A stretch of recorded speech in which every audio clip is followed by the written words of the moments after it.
Hey guys, welcome back to my channel. It's your girl Gabby. Today I wanted to make this video because I feel like I have kind of briefly mentioned a lot of tips for incoming college students who are blind or low vision, but I really wanted to dedicate one full video to just talking about tips for just some hacks for when you finally do start college. But you guys, I'm so excited because I've been needing some new sunglasses for the longest, and if you have me on Instagram, you know I always wear sunglasses. And I didn't buy just one. No. I didn't buy just one pair of sunglasses. I got this one, which is rose gold.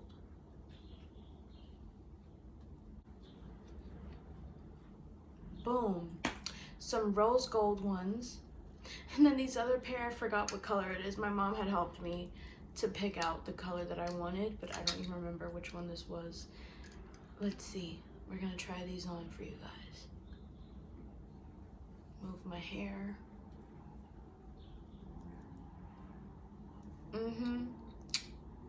Yeah. Okay, so now that I have gotten the shades out the way, tip number one would be make sure that you have, after you apply and you know what college you want to go to, and you kind of narrowed down your list, a few things to do. I know right now, any upcoming freshmen who are blind or low vision, it might be harder just in general for upcoming students because of, the pandemic and everything, but I'm sure that your college of choice is doing some sort of open house tour so that you can go and kind of check it out, see what the school is all about. Hey, I rhymed. And just get a feel for what the environment is going to be like, and just get a feel for the people that you'll be spending your next 4 years with, or at least the upperclassmen for the time being, because that's what I did. Because I didn't just want to go and be like, oh, okay, I don't know anybody, which yeah, still is going to happen, but at least once you go to that open house and you kind of make those first connections, you'll start to feel a little less uncomfortable your first few days, as a freshman. Tip two would be, after you have gone and did this whole open house tour, the next thing on the list, for me at least, which is what I did when I was first starting out college, was just to speak to the faculty, build up that, start building up those relationships with the faculty. For me, it was talking to the new assistant director that we had at the time, and just well, she wasn't there the day that I went, but I did meet the dean of students that was working at the school at the time, and I was able to kind of be like, hey, I just have a lot of questions, and that's kind of your time to ask questions, and don't be afraid to say, hey, I'm curious about this thing, or I want to know how this thing will work out, or because it's their job, honestly, to be able to help you in whatever way that you need, right? And I think that really helped me, because moving forward, which will be the next thing on the list, was just to be able to have less stress when I was first starting out, because I already knew some of the upperclassmen, I knew some of the faculty, so I wasn't stressed in that Tip aspect. 3 would be, sorry for all the noise, we're gonna let that pass.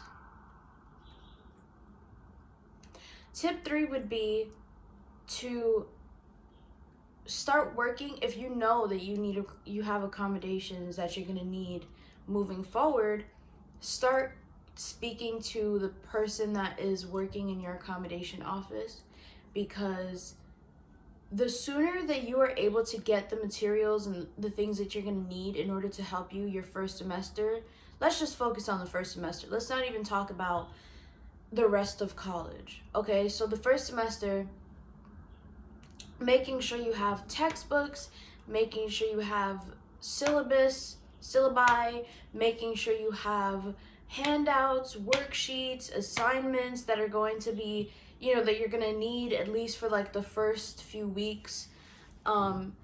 Getting those things kind of sorted away. And with tip number 3, I would also mention, while you are talking to whoever's working in your office for accommodations, that's also your time to be like, hey, would it be possible for me to be able to also meet with any of my professors, or set up like a big meeting with the accommodations, director and some of your professors. So, what the former assistant director at the time, she was the assistant director, and then she became the director, I believe. What we had did, and what she had also did, was meet with or email my professors to get any of the first week things that I would need, ask them about textbooks, sit down, we would sit down a lot and just kind of like talk about things that I had needed. What I really appreciated about that was not just that she, obviously I know it was her job to obviously help me out and help any other student that came in that needed accommodations. But what I really appreciated is that, she was so new to my school at the time, just like me. We were literally starting out at the same time. And so we really bonded like really, really well. And I appreciated just working with her, because I felt like, although I don't remember if she had worked with a blind student before. Katie, you can let me know in the comments if you have, but I don't remember if you told me about that.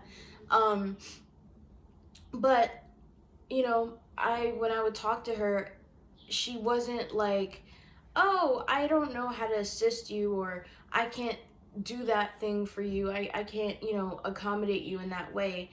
She was just like, you're gonna help me. And we really did like work together on like not just like a everyday basis, but like, if I really did need something specifically, like I would tell her like, hey Katie, I have a question about this. Do you think it would be possible for us to be able to work on, I don't know, let's say I needed a note taker or something, or let's say there was something in particular that I required that the school didn't necessarily know about yet.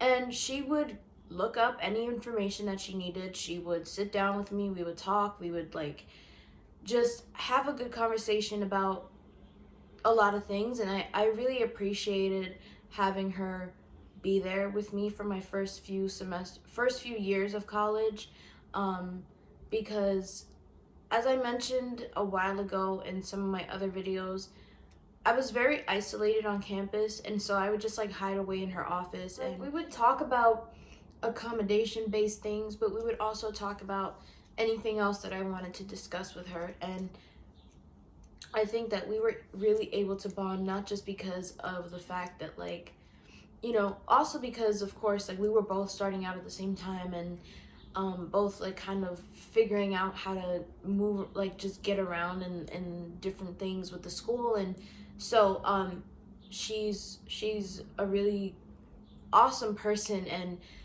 she has an Etsy shop, which I usually tell you guys about, so check that out. I'll link it in the description. I think we're on tip number 4 now. Okay, so tip 4, I would say, would just be to learn about how to advocate for yourself. Because yes, asking for accommodations is one thing, but actually advocating for yourself, like in classrooms and with professors who won't always, like, you're gonna have professors who aren't gonna always understand that you're a student who has accommodations, and that, that you have accommodations.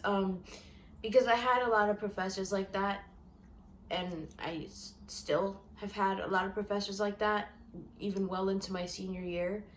Um, but you starting out, this is the perfect time for you to start figuring out what it is you exactly like, what exactly it is that you need, and really just stepping out of your comfort zone in that way, and just saying like, hey, I know that this class requires a certain textbook, but it's not available for me in this format. Do you know if there's anything else? And just don't come across it as mean, but also just make sure that you are kind of proactive with those things, because it's your success, it's your college years that you're going to be really going through. And as you kind of go through your college years, you're going to learn more about the things that you need, and you're going to learn more about your interests and how to really step out of your comfort zone. And that was a big transition for me. And transitioning from high school to college, as I always say, is a big transition, not just for a student who is blind or low vision. It's a big transition regardless of what disability you have, because you're in a new environment, you're around new people, you're working with different faculty, you're more independent. Now is where you are more responsible for the things that you have to do. Your professors are not going to turn to you and be like, hey, don't forget your assignment's due this time, or hey, you have to submit this thing, because it's all on you. If you fail a class, that's on you.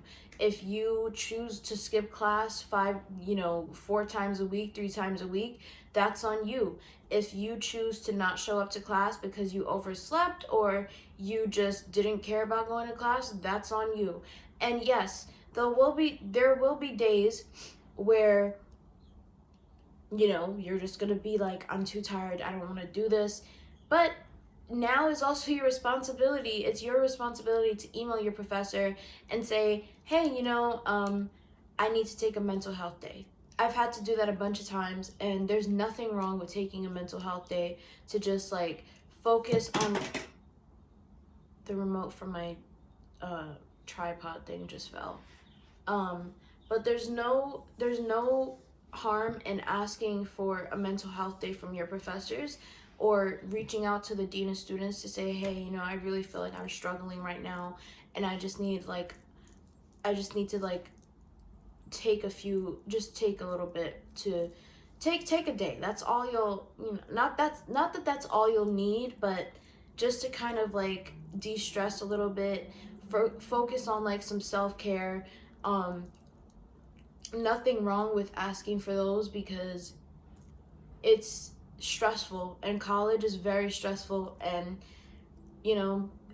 your first few semesters are going to be very, they might be a little bumpy, and that's fine. You're figuring out what it is you want to do, you're figuring out who it is that you want to become, you're figuring out like just what it is that you are trying to accomplish. And yeah, there's nothing wrong with taking those mental health days. I definitely have done that.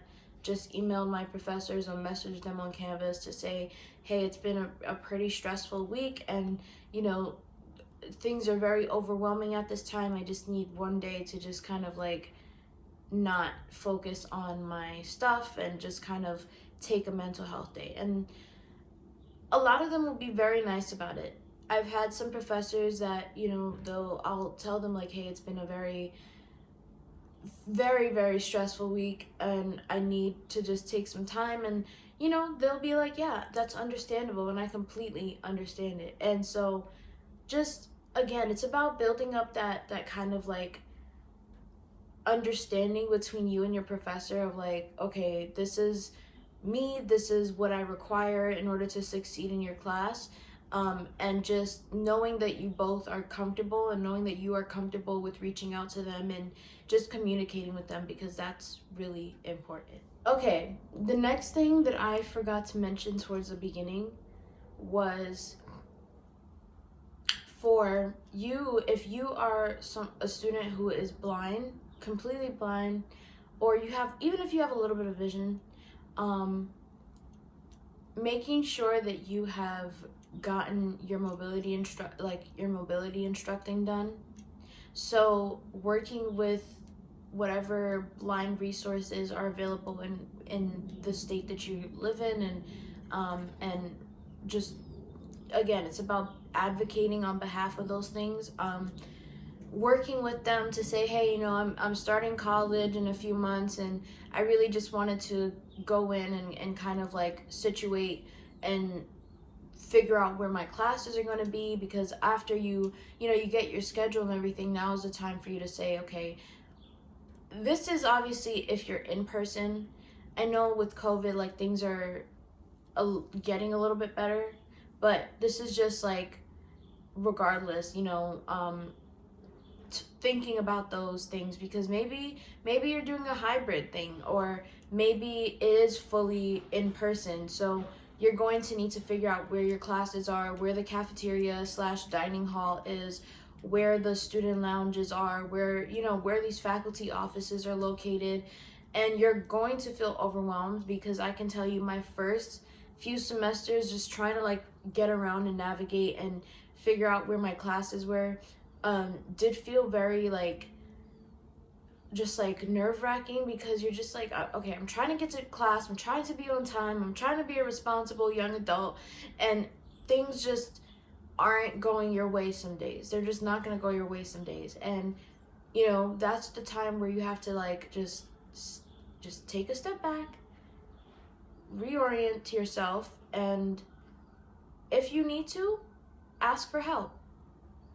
That's a big one for a lot of people. I know for me and some other friends of mine that I know, asking for help can be very awkward, especially when you are a person who has low vision, or if you're completely blind, because a lot of us like to be independent, and a lot of us like to do things on our own and figure it out. But I'm telling you, like, there's gonna be days where you're just gonna feel so overwhelmed, you're gonna be too anxious, you're gonna be just very stressed, and you're just not gonna want to deal with added stress by like getting lost trying to find your class. So once you know like where your class is, and you have like a class number or whatever, ask somebody. Just be like, hey, is it okay, like, do you mind assisting me to class, I don't know, whatever the class number is. And just that's also another way for you to really just like get out of your comfort zone. If you are someone who's a little shy or a little nervous, because it is, like I said, very nerve-wracking. The next few things on the list, I would say, is also just your first few semesters. If you are a very social person and very like very outgoing person, you're going to want to join clubs and be a part of organizations. Now, I'm not saying that you can't be.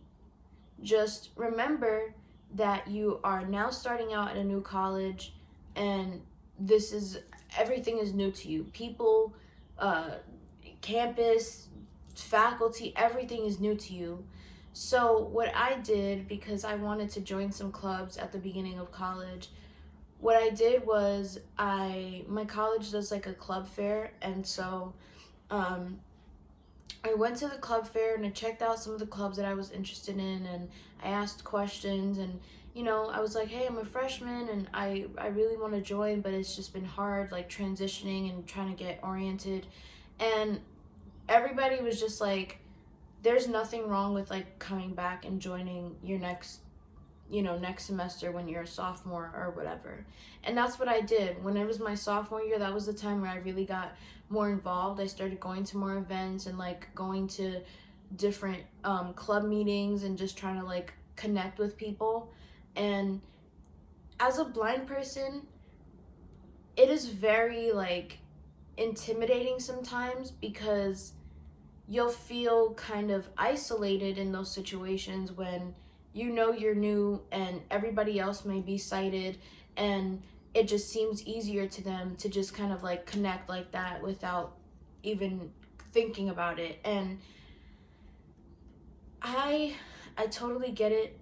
and I've been through that, and I've honestly still felt that way when it comes to like different things that I do on campus. But